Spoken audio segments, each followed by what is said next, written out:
Ito naman tayo sa ating player of the game. Din Santiago Manabat, 13 attacks, 2 blocks, 1 aid.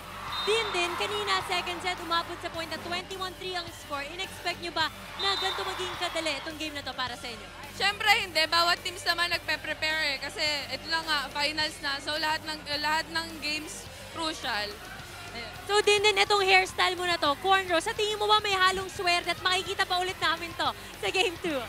Siguro ibang style naman. Pero siyempre, ang lakas namin nasa puso. Wala sa hair, nasa puso. Ngayon naman din your turn to greet everyone you want.